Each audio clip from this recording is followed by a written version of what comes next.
Welcome to Sit, Stay, Read, the podcast for every wag, whinny, and whisker. I'm Kathleen Donnelly, award-winning author and retired canine handler.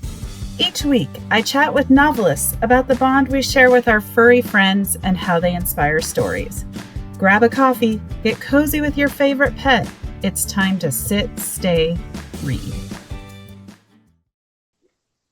Well, I am thrilled to welcome back award-winning, including Anthony nominated author Bruce Robert Coffin to the show. Bruce is a former detective sergeant, has a long career in law enforcement, and it shows in his writing. It comes out on the page.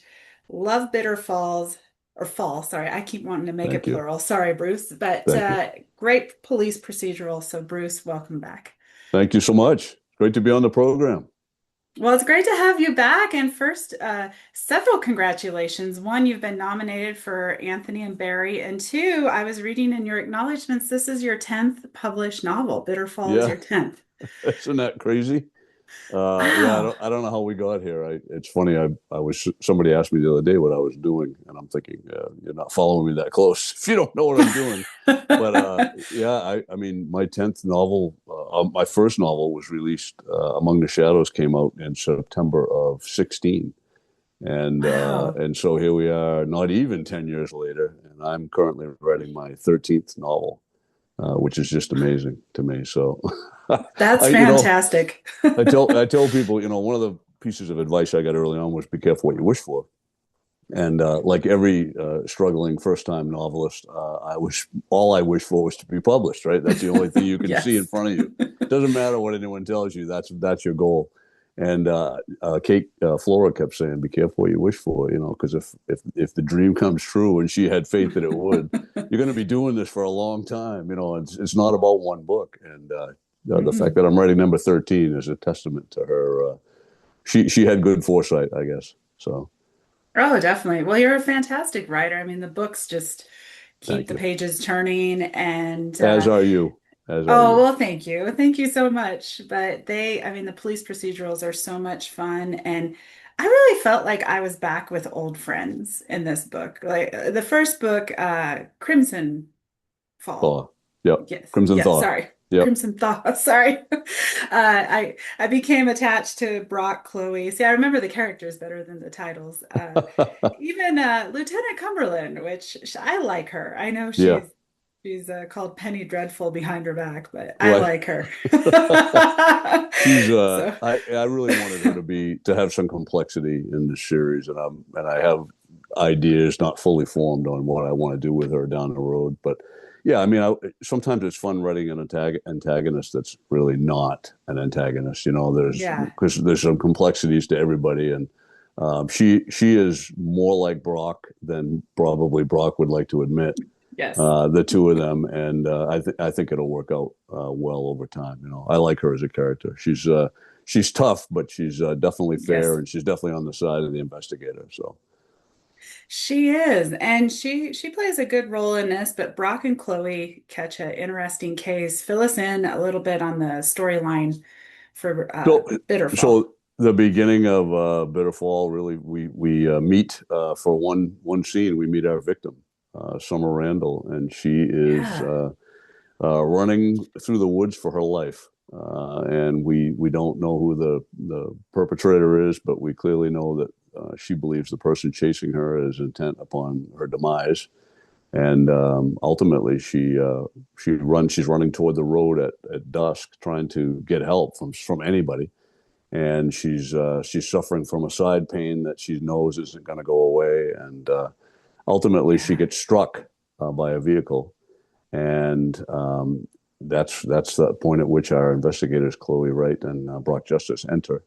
It takes them a little while to get there because this is actually up in the town of Greenville, Maine, which is the home of Moosehead Lake, which anyone who's been to Maine to vacation has probably at least heard of. I think it's Maine's second largest lake, and Okay. but it's definitely the largest lake up in that end of the state. And it's a beautiful area, and it's a fairly remote area, not a big town at all. Yeah. But got a storied past, including a 100-plus-year-old steamship that takes people for rides around the lake and stuff. Like they call her the Kate, but it's actually short for Katahdin. And there's a big K on the smokestack and the whole thing. So it's a lot of history in that town. And really, it's a question of once again, Brock and Chloe are thrown into a small town investigation, and these are people they don't Yeah. know, and they don't know who they can trust because that is the problem with investigating in small towns. Everybody knows everybody, Yeah. and so they're trying to run an investigation and keep things compartmentalized so the information is not leaking out. And that's always one of the hardest things to do. So, but it's a great case. There's a lot of suspects, ex-boyfriend, abusive ex-boyfriend, a gym owner who's full of himself and Yeah. married, but that's a loose term with his past. Yes. And yeah, there's all kinds of stuff going on. So there's a bevy of suspects in this one.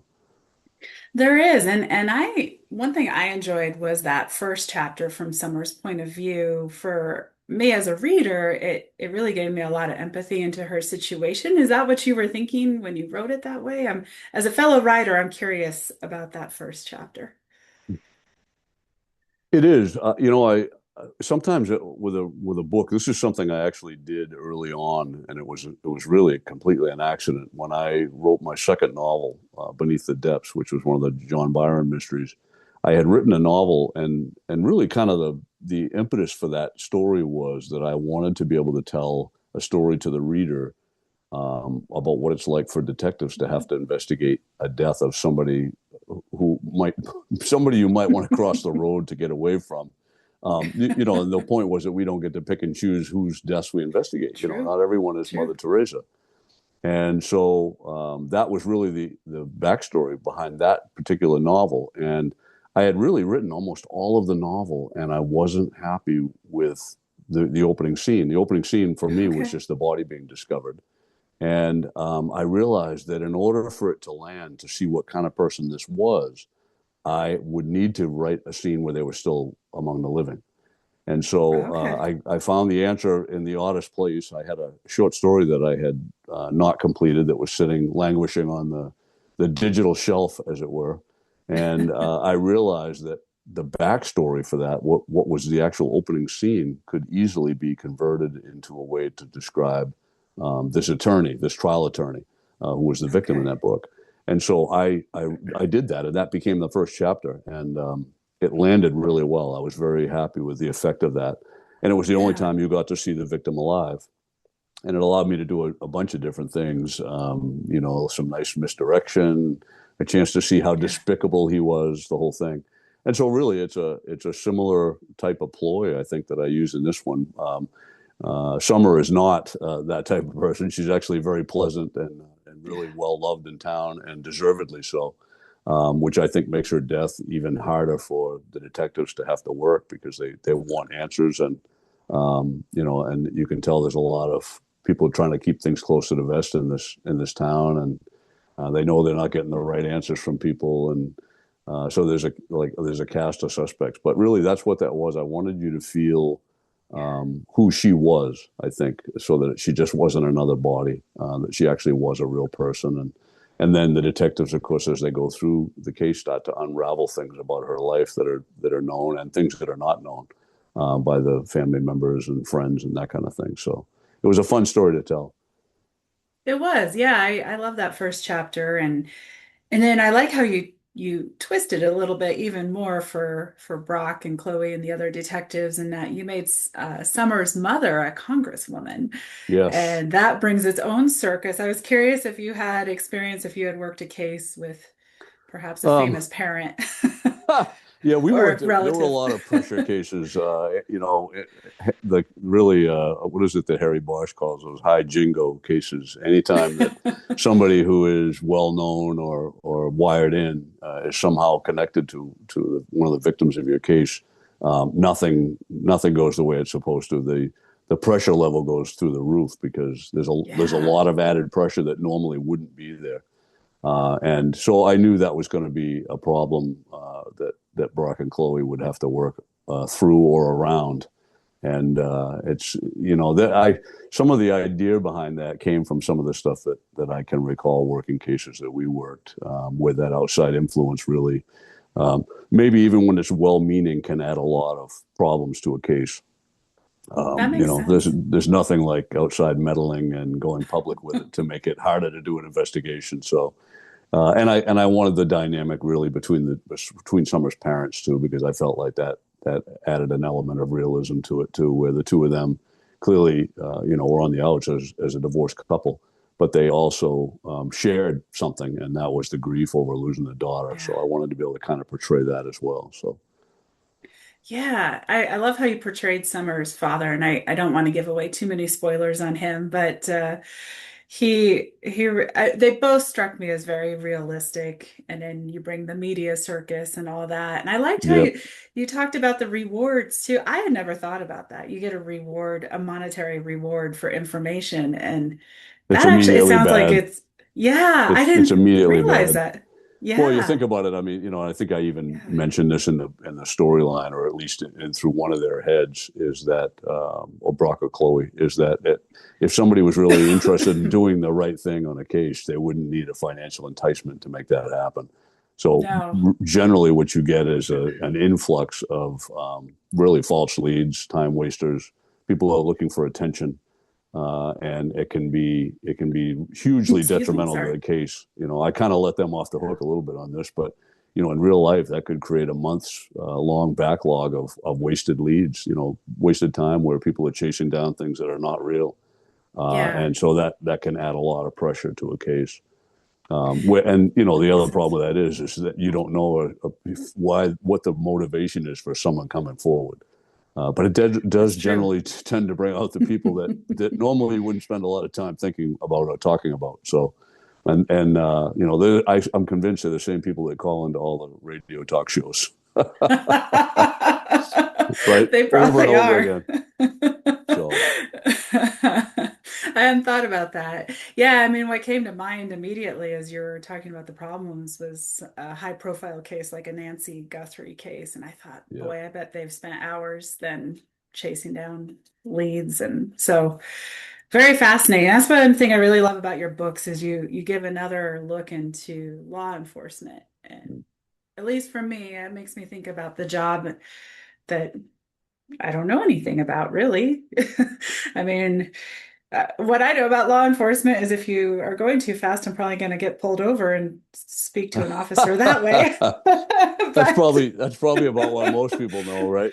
yeah, Yeah, but there is so much more to it. there If you is. get into that type of stuff, and I think the thing that a lot of people miss is the emotional quotient of doing a job like that. I think Yeah. there are some things people can readily identify with. I just actually was just doing an interview with another person a couple hours ago, and one of the things we talked about was cases where like the Department of Human Services will be involved with children in a bad Oh yeah. situation or whatever. And I think everybody, whether you're in a child protective job or not, I think everybody can understand the complexity and the emotional aspect of that job just because Yeah. we all get that, I think.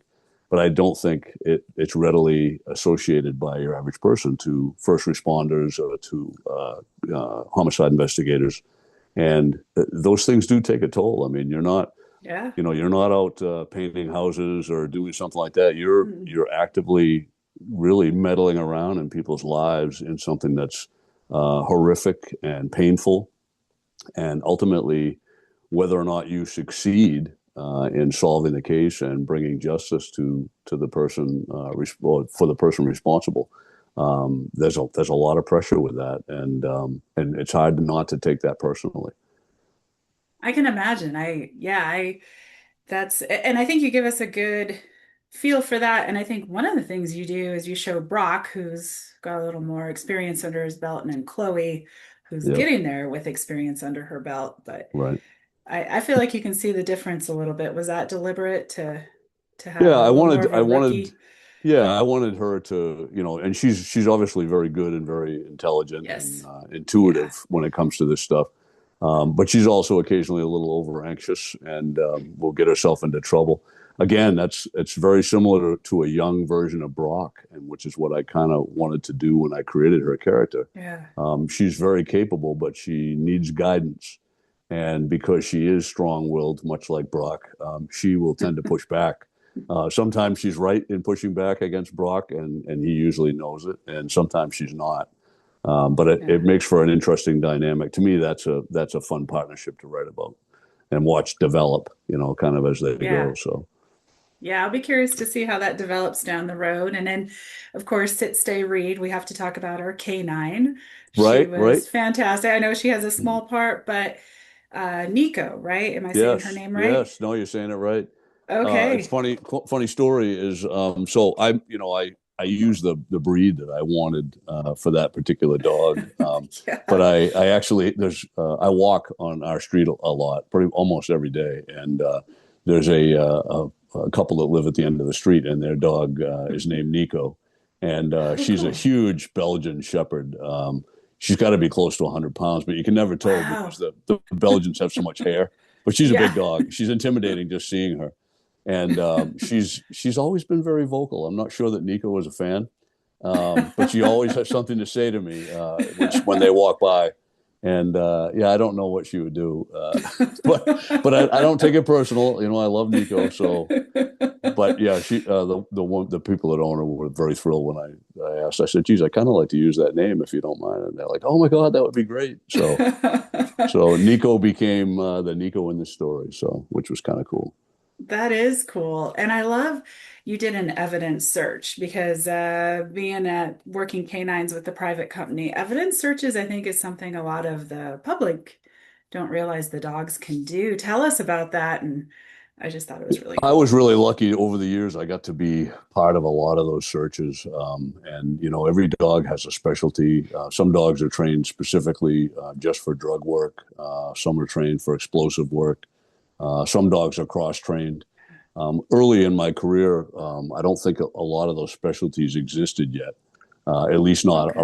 around here. And so traditionally, what you saw was, the canine that could break up the fight or go after somebody that was attacking the officer or that type of thing. They were used a lot for building searches. Yeah. It's funny. A quick story for me was, I was one of those people that I always wanted to be the first one in, to a building if you were searching something. That was the excitement of the job, and I would always push back against any option. We don't need the SWAT team, we don't need the K9. We can do this. And the very first night that I made sergeant, we had a business broken into, so we had a burglary call, and it was believed to be an active burglary in progress. And so I No. get there as the sergeant, and there's two, junior. Actually, I had one senior officer and one junior officer, and they're like, Okay. "Sarge, we got to go in. We're going to go in. We're going to do this." And my first thought was, "Oh no, I've become that guy." And I'm like, "No. First, we're going to find out if there's a K9 available, because I'm not going to have something happen to my people, right?" And then it turns out there wasn't a K9 available, which I talk about all the time in these books. Excuse me. It seemed like nine times out of 10 when we needed them, everybody was at a training at the same time, right? Oh, yes. And Yep. so no dog was available, and they're like, "Well, what are we going to do?" And I'm like, "Well, I pointed to the senior guy, and I go, 'You're going in with me. Junior's going to stay out here and watch the back of the building or whatever.'" And but all of a sudden, I'm like, "Jesus, I became the dad in this role." Like this is who am I to say? Wait, let's find out if there's a dog. The old me would just go in. But yeah, I got to see a lot of that. The cadaver dogs, Yeah. there's just so many specialties. They can find lost people and they can find deceased people, which is unfortunate. But it's Yeah. very effective, and it's always fun to include the canines in these stories. I try to do that when I can, and every once in a while maybe I'll go back to the same handler or the same dog, but it's Yeah. cool to add different ones because I'm seeing. As Brock and Chloe move around the northern part of the state, they're going to run into different counties, different towns, and Yeah. so the availability of a canine will vary, and who the handler is will vary. So it's kind of fun to explore the abilities and stuff that can be things that can be found. It is. I love that you included that. I was almost halfway expecting a poaching canine We with the haven't we game haven't warden. done that yet. We haven't done that yet, but you Yeah, never know. yeah. right? Yeah. There's going to be at least 8 in this series, so I may get Oh, around to it, you fantastic. know. Yeah. So yeah, Yeah. maybe the canine will play a bigger role in in a future book. You never know. Well, you get my vote for that. For You might be whatever accounts. biased. You might be biased on that I'm count. just a little bit biased. Just a wee bit. But that would be fun for sure. That I would remember be. I was telling a story the other day to somebody, but a friend of mine for the warden service had a dog that was trained for cadaver searches. Actually, they used him down in New Orleans after one of the big hurricanes, Okay. and which is quite a story. But Roger Gay was one of the people. He's actually written a book. He and Kate Flora wrote a book called "A Good Man and a Dog." If you haven't read What that, or if your was readers haven't read that, okay. it's a great book. Good And man and dog. it's based Okay. on his real life experiences as a Maine game warden. But anyway, his dog, they were talking about different things, and it was the Q&A portion of whatever was happening at this event, and I kind of set him up, and I said, "Geez, now I understand from working as a police officer that like the drug dogs, for instance, when they want to train them, or the explosive dogs, they will store whatever it is that they want the dog to learn to look for with the toy, like let's say a tennis ball, Hmm. something that will actually absorb the scent. So Yeah. then finding the drugs or the body or the explosives will become a game. They know if they find it, they'll get a reward, and so that's really the basis of the training, and they're very effective. And so I Yeah. said, I know that they would store like heroin with the ball or marijuana or cocaine, whatever it is. Yeah. And so with a straight face, I just look at him and I said, so I'm curious, what do you store the tennis ball next to for your dog? The cadaver dog. I said, what do you have in your locker that you could tell us about? And he did one of these. He just smiled and he went, next question. Oh, did he really? So I never got an answer. I never got an answer. I don't know if Oh. that makes me happy or not happy. So, but no, I thought that was very funny. That was very funny. That was a typical. That was his humor. Very very flat Was line it? humor. I So love it. That's so funny. Now we need an answer on that Well, I one was of going to these say, days. give you something to think about while you're trying to fall asleep tonight. What does That's Roger right. have in his locker, right? I have some ideas, but that is, I love that. Well, and the poaching part of the storyline was fun too. Just because, I mean, I live in Colorado, this part of Maine. I mean, in some Hmm. ways, the similarities there of Yeah, you have all this wilderness area and it's not, it's can't very be remote. patrolled. Yeah, no, it's very remote, and Yeah. you're asking just a few people to try to keep track of it.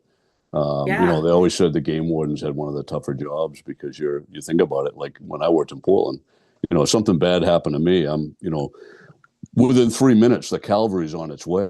They're there, and you knew you Yeah. had plenty of backup. You could still get yourself into serious trouble, but it's not like nobody was coming. And Right. if you're patrolling some rural section of the state, or you're deep in the woods, and whatever, everyone you run up against is going to be armed. Especially if Yeah. they're poachers. So Yeah. True. already you're in trouble. There may be more than one of them. They may have already Yeah. committed a crime, which means they're going to be even more hyper vigilant, about your presence. And so to me, that was just a fun thing to dabble in a little bit because, I think I even made the point in there that there was less video surveillance in town in Greenville than Yeah. there was in the woods, which is amazing, Yeah. right? So yeah, because the poachers, everything has changed. People that want to violate all the hunting laws, they operate. They're very tech savvy now too. I mean, there's everything. Everyone has game cameras, and some Yeah. people do it just to. It's fun to see the animals that are roaming around, and Yeah. I understand we have a wolf in our neighborhood now, Oh, do spotted you by our next door really? neighbor, and Oh, cool. we've had coyotes and stuff all over the place, but I've never seen a wolf, and Oh, that's cool. I want to see this thing with my own eyes, so I can add Yeah. that to the bobcat we had walking through our backyard, and we get a lot of weird stuff here, and I'm not in northern Maine, so imagine what you can run into in the woods up there. So, but yeah, I wanted to kind of play that angle up as well. So, one of our prime suspects is a well-known poacher with a Yeah. military background, so he was definitely going to be a formidable foe if they ran up against him. So, Yeah. Yeah. And I'll just Well, we won't spoil anything. I like how it all turned out. So readers are just Good, gonna have to read it because good. it was pretty Yes, cool. they Even have to though read it. maybe yeah, they do have to read it. And when they get done, I do have one complaint for you Sure. though, which is you talked about the Cinnabons and you gave me a horrible craving for Cinnabons. And I am gluten free, Bruce. So I had to Oh I'm like no. doing an internet search now for gluten Well, free maybe she'll have Cinnabons. gluten-free buns up there. Maybe It's she will, funny yeah. that I, when my wife and I went up, Karen and I went up. I want to say this is how I usually do it. I write a book that's actually in a when I'm writing it, it's in a different season that I'm writing about, which is so typical for Okay. me. And it takes, I mean, it takes a while to write the book, so it never It really does. matches up. But No. on some of these books, I don't get a chance to get up and do kind of reconnoiter the area Yeah. before I've actually written the novel. So if I find anything that's goofy, I'll have to make changes afterwards. It would make a Okay. lot more sense to write it after I've been around again. But I mean, I know these towns, just not in the sense that when I visit them before, I wasn't thinking about them as a writer, and now I'm Right. looking at where I can have good things and bad things happen, right? So we went up, and things were just starting to open. So it was the off season. I think it was late spring, and of course, this book is set in the fall. And we went up, and not everything was open. And the last thing I was going to, we ate at the Coastside restaurant right there on the Oh, lake, and cool. we stayed at one of the hotels, and so I kind of experienced the flavor of what I was writing about. Kind of drive around and walk the area and stuff, and I even got a tour of the police station, and Oh, believe cool. believe it or not, everything I had written about it, which I made up entirely just looking at the outside of the building, was spot on. And Oh, and I don't nice. know I don't know what that says about the imagination of people that design public safety buildings, I but was gonna say it looked exactly the way I described it. I thought that was really funny. that is But with the funny. last thing we were going to do before we headed back after a couple of days up there was hit the Greenville Grinds, where Yeah. the little coffee shop that opened early just for the police, and the kind of place that I would hang out. If we were stuck up there working on a Yeah. case, this is where we would go. And so I wrote about it a lot in the book. And the I cinnamon loved bun it. thing, I totally made that up. And then I was going Okay. to stop in and have breakfast there that morning, right before we left. And she answered the doors. They were actually closed that day. And I'm like, what? And apparently, I don't know if her help didn't show up or something happened, Oh, but they okay. weren't able to open. So she was in there working, and I introduced myself. I gave her a card. I told her why we were there. And she was like, "Oh my God, I'm so sorry, blah, blah, blah." And I'm like, "No, this is great." And whatever. And so ultimately, we started to go back and forth online. And um, I think I sent her an early read of Bitter Fall is Oh, what I cool. sent her. So she got like a PDF or something of it, and she's like, "Oh my God, thank you so much. I've been looking for this, and I read the other one and I loved it, and I want to see about this. And because I told her that her store was featured prominently, and she goes, "Oh, It thank you so is. much." And I said, "Don't thank me yet." I go, "When you read this book, you may have to change your menu." So, but anyway, but she loved it, and I know the food up there is great, so I wouldn't be concerned about that. But yeah, no, I definitely made that a thing. All I right. don't know why. It got into my head, and then I couldn't get rid of it, and I was hungry every time I wrote about it. So, but at I some can see point, we'll that. get back up there. We'll get back up, and I'll get some pictures and stuff taken with them. So, Oh, but I yeah, they love were great. that'd be She was neat. she was like, "Geez, if you ever want to do a book launch here or whatever, that would be really cool." And so, Oh, that's yeah, fun. that would be kind of a cool idea. So, but we'll see if we can Yeah. set something up there at some point. But Oh, that'll yeah, be awesome. That'll be yeah. awesome. Well, it's on my radar now, and now at least I know that. And You yeah, just need you gave me a gluten-free craving. sticky buns, right? That's what we Yeah, need. gluten free. Yeah, yeah. So if anyone out there, but it would be fun to go see this coffee shop. Yeah, Yeah, I for think I sure. found some online, but it's Yeah. not what I need. It's really not It's what I not what need. any of us need, right? Hey, you got to treat yourself once in a while. You got to do it, right? You do. You do. Well, let's talk about the next book in this series. It's coming out soon. It's coming out in August, Dark Harbor. Dark I Harbor. read the preview. It sounds really good. Give us a taste of it. So this one is a murder that takes place in the town of Bar Harbor, and appropriately called Okay. Dark Harbor in this book. And it's really a walk on the well-to-do side of town. The book opens with a rich gentleman and his very young wife returning home Okay. after a day of sailing around Acadia and those types of places in down East Maine.